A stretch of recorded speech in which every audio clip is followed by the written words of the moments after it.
Assalamualaikum warahmatullahi wabarakatuh. Salam sejahtera bagi kita semua. Yang terhormat Profesor Indra Wijaya Kusuma selaku dosen pembimbing tesis saya. Yang terhormat Bapak Ibu tim penguji sidang tesis UGM Jakarta. Perkenalkan, nama saya Teguh Sulistiono. Pada kesempatan ini mau mempresentasikan hasil tesis saya, yaitu berjudul Analisa Pengaruh Ukuran dan Laba Bersih Perusahaan Terhadap Yield Spread. Adapun yang melatar belakangi penulisan ini adalah perusahaan dalam membutuhkan suatu modal itu mempunyai 3 sumber. Yang pertama adalah laba ditahan, hutang, dan ekuitas. Berdasarkan buku Financial Management yang ditulis oleh Brigham dan Earnhardt pada tahun 2017, modal mengacu pada dana yang disediakan oleh investor yang dapat berupa utang, saham preferen, saham biasa, dan laba ditahan. Pada tesis ini, saya fokus pada pembahasan tentang efek bersifat utang. Salah satunya adalah obligasi korporasi. Pada umumnya, perusahaan dalam membutuhkan modal, yang paling utama dilakukan adalah melakukan akses terhadap perbankan, di mana dengan akses kredit dalam perbankan ini mempunyai batasan. Yang pertama adalah adanya kolateral, yang kedua adalah bank mempunyai limit tertentu atau yang disebut BMPK untuk membatasi risiko terhadap satu perusahaan tersebut. Sehingga perusahaan perlu melakukan alternatif investasi, antara lain adalah melakukan penerbitan obligasi korporasi. Di satu sisi, obligasi korporasi mempunyai struktur antara lain terkait pokok, tenor, rating, dan kupon. Tentunya yang paling utama dijadikan perhatian adalah kupon, karena kupon ini dari sisi perusahaan akan mempengaruhi cost of capital dari perusahaan tersebut, sehingga perlu adanya perhitungan yang presisi terhadap perhitungan kupon ini dalam penerbitan obligasi korporasi. Kurun waktu tertentu ada beberapa fenomena, yaitu obligasi yang mempunyai rating sama, tenor dan tahun yang sama, mempunyai variasi yield yang cukup beragam, sehingga ini menjadikan dasar rumusan masalah pada penelitian yang saya lakukan. Rumusan masalah pada penelitian ini adalah terdapat variasi yield spread antara kupon surat berharga korporasi pada saat penerbitan dengan rating yang sama dengan yield surat berharga negara. Pertanyaan penelitian ini yang pertama adalah, apakah ukuran perusahaan berpengaruh terhadap spread yield obligasi korporasi? Yang kedua, apakah laba bersih yang diwakili oleh ROA berpengaruh terhadap spread yield obligasi korporasi? Tujuan penelitian yaitu melakukan kajian terhadap pengaruh ukuran perusahaan terhadap spread yield obligasi korporasi. Yang kedua adalah melakukan kajian pengaruh ROA terhadap spread yield obligasi korporasi di Indonesia. Manfaat penelitian. Manfaat penelitian adalah saya bagi 3. Yang pertama adalah terkait issuer obligasi sebagai dasar penentuan kupon dalam rangka efisiensi cost of capital. Kemudian dari sisi investor sebagai dasar penentuan value yield kupon dalam rangka optimalisasi return portfolio. Kemudian dari sisi akademisi sebagai alternatif tambahan referensi terkait hubungan kupon, obligasi korporasi, dan surat berharga negara. Landasan teori berikutnya yaitu terkait pasar modal Indonesia. Pasar modal didefinisikan sebagai aktivitas yang berkaitan dengan public offering, transaksi efek, serta aktivitas-aktivitas lembaga penunjang yang berhubungan dengan transaksi efek. Kemudian lembaga pemeringkat berdasarkan Healy dan Wahlen tahun 1999, manajemen perusahaan memiliki peran utama dalam manajemen laba dan manajemen neraca. Lembaga pemeringkat menganalisa laporan keuangan dan membuat penyesuaian analitis untuk menggambarkan kenyataan yang lebih baik dan lebih mencerminkan ekonomi yang mendasari transaksi dan peristiwa. Pengaruh rating terhadap yield spread. Dalam buku Fabosi 2004, menyatakan bahwa variabel peringkat obligasi memiliki pengaruh signifikan terhadap yield spread obligasi korporasi di sektor keuangan. Hasil penelitian ini sesuai dengan teori yang menyatakan bahwa untuk berinvestasi pada obligasi yang memiliki peringkat lebih tinggi atau investment grade bond, investor tidak memerlukan kompensasi yang besar karena risiko gagal bayar atau default risk-nya kecil. Dari sisi pendapatan surat berharga, buku yang ditulis oleh Profesor Ted pada tahun 2010, ada dua pendekatan terkait dengan sifat pendapatan surat berharga, yaitu dari imbal hasil atau yield atau dari kupon. Kemudian melalui jurnalnya pada tahun 2015, Kraft menuliskan bahwa korelasi ROA terhadap free asset itu mempunyai korelasi yang cukup signifikan terhadap spread asset, rating, dan spread ratio. Dengan pertimbangan jurnal yang sudah ditulis dan landasan teori yang sudah dikemukakan, maka hipotesis penelitian yang bisa diambil adalah yang pertama. Hipotesis pertama adalah ukuran perusahaan memiliki pengaruh negatif terhadap yield spread. Kemudian hipotesis yang kedua adalah rasio ROA memiliki pengaruh negatif terhadap yield spread.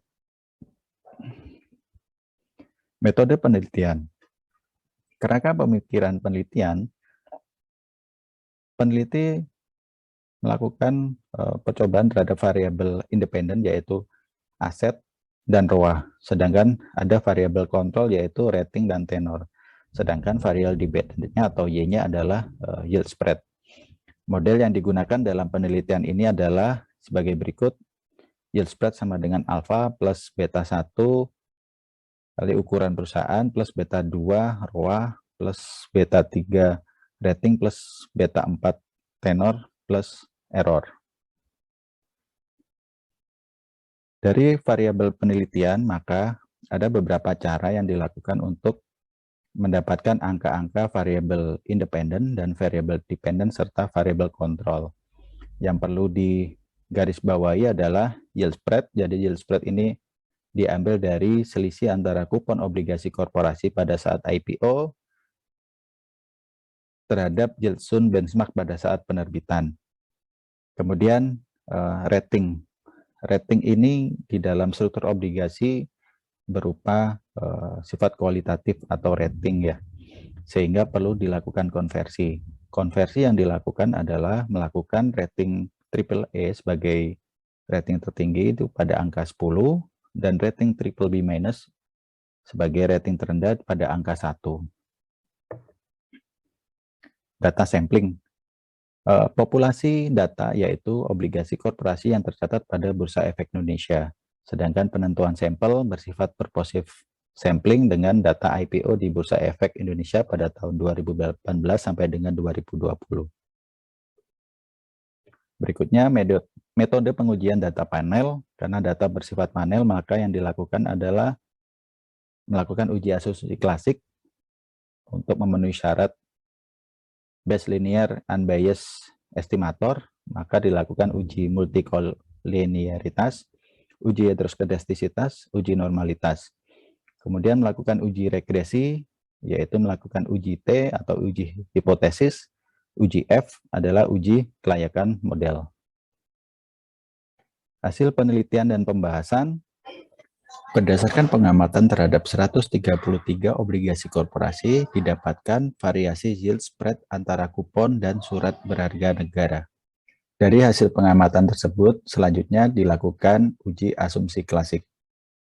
Dari uji asumsi klasik yang dilakukan agar memenuhi syarat Bayes linear unbiased estimator, uji multikolinearitas mendapatkan nilai kolinearitas toleransi yang didapat untuk semua independent variabel lebih besar dari 0,01 dan nilai VIF-nya berada di bawah 5, sehingga semua independent variabel memenuhi kriteria. Yang ketiga, hasil uji menunjukkan bahwa tidak terjadi multikolinearitas dan hasil pengujian dikatakan reliable atau terpercaya. Kemudian uji heterogenesitas, semua signifikansinya di atas 5%, sehingga ini menunjukkan bahwa tidak terjadi gejala heteroskedastisitas dalam regresi. Dari sisi uji normalitas menggunakan metode normalitas Kolmogorov-Smirnov, didapatkan angka signifikansinya sebesar 0,055 dan ini memenuhi syarat karena angkanya di atas angka 5% sebagai batas bawah. Hal tersebut menunjukkan bahwa data terdistribusi secara normal. Tahap berikutnya adalah melakukan uji regresi. Dari uji regresi, dilakukan uji model atau uji F. Kita melihat bahwa uji F statistik pada penelitian ini menunjukkan signifikansi sebesar 0 atau kurang dari 5%. Dengan hasil perhitungan F sebesar 40,753 dan F tabel 2,44. Sehingga model yang digunakan dalam penelitian ini diterima. Hasil uji model yang menggunakan variabel bebas, yaitu total aset, rasio ROA, serta variabel kontrol berupa rating dan tenor, memiliki pengaruh yang signifikan terhadap variabel terikat. Dari uji hipotesis atau uji T, atas hipotesis, angka insignifikansi dan hasil perbandingan nilai T perhitungan dengan nilai T tabel menunjukkan bahwa hipotesis variabel ukuran perusahaan berpengaruh negatif terhadap yield spread itu diterima dan signifikan. Sedangkan hipotesis besaran return on asset berpengaruh negatif terhadap yield spread ditolak, namun tidak signifikan. Peneliti juga melakukan perhitungan koefisien determinasi dengan angka sebesar 0,556. Nilai ini menunjukkan bahwa variabel-variabel yang digunakan mempunyai pengaruh 55,6% terhadap nilai variabel terikat. Simpulan dan saran. Dari hasil analisa data, dapat ditarik kesimpulan bahwa ukuran perusahaan yang dipresentasikan oleh total aset terbukti berpengaruh negatif dan signifikan terhadap yield spread. Sedangkan besaran rasio tidak berpengaruh negatif, namun tidak signifikan terhadap yield spread.